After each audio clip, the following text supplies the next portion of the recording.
Hey, this is D Revolution. Like and subscribe to my page. I'm be giving you some great insight from a writer's standpoint about storytelling, about writing your book, and things like that. So today we're going to talk about the key elements of storytelling. You need a protagonist. Your protagonist is your hero of the story, the character that's leading the story for your reader. You have the antagonist. The antagonist is the person that stops the protagonist from getting something he wants. He's antagonizing. That's why it's called the antagonist. Um, then you have a reflection.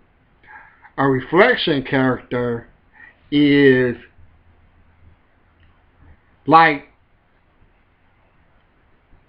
when you want to confide in somebody. So a reflection character could be your mother. You know, in real life, you confide with your mom, tell her what's going on. But in the story, a reflection character could be the protagonist's best friend, somebody that's helping the protagonist figure out his situation.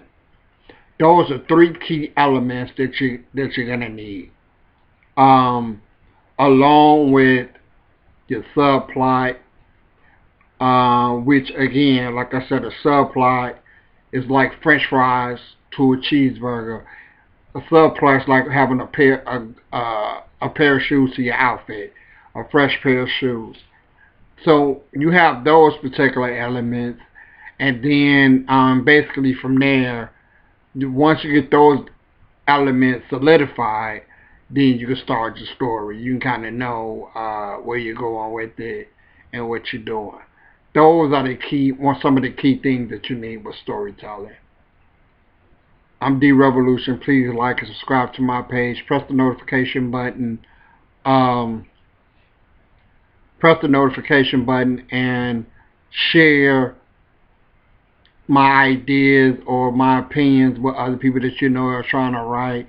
It's very important that you guys like this because when you like it, it pushes the algorithms, and that's how other writers and other people get a chance to get some of their ideas by looking at this video. Peace.